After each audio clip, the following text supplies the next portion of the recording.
Today we're going to be talking about how to provide a positive customer service experience in the workplace. Dealing with difficult customers. There are 3 words that you must know. Tact, stating the truth positively without coming off threatening. Creativity, finding solutions to problems customers might have. And empathy, which is putting yourself in their shoes. When helping someone, it is hard to not want to tell them what you feel.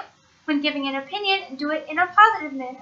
Customers may have some pretty crazy or unique issues. You want to be creative in helping them solve those issues. This might mean understanding their issues. A difficult customer will most likely have a list of complaints. Showing empathy means you listen to them carefully.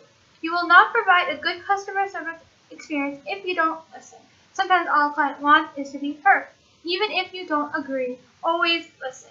We have all been in situations where we have been annoyed or unhappy with a store or company. Keep that in mind when dealing with a customer. You want them to come back, so make sure you convey what you can do for them now and in listening and responding. Work can sometimes get busy and we lose sight of a lot of things. It is important to make the customer feel valued. If you don't, they could decide to take their businesses elsewhere. They may even talk bad about your company. Sales will decline and so will profit. Listening is the basis of about 90% of all customer relations. Don't interrupt and talk about your own stories. We have all been the customer at one point. There are 2 terms you should know: derailing or blocking. Don't be that person that changes the attention to you. No customer wants to hear about it. If you don't understand something, ask questions to clarify. The more you know, the easier it will be to help a customer. As a customer, it is always nice for the employee to summarize the conversation at the end. This also ensures that you, the employee, has answered all of their questions and concerns. It also reminds the customer of anything that was discussed. Positive attitude. The more you act like you enjoy your job, you're likely to pass it on. If you want them to come back, don't be negative. The more positive you are, the happier the customer.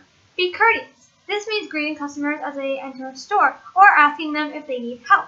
Dress like you care about your job. Remaining well-groomed shows that you do. When encountering with a customer, remember that you represent the company you work for. Each time you make a sale or answer the phone, you represent the company, so be courteous and professional at all times.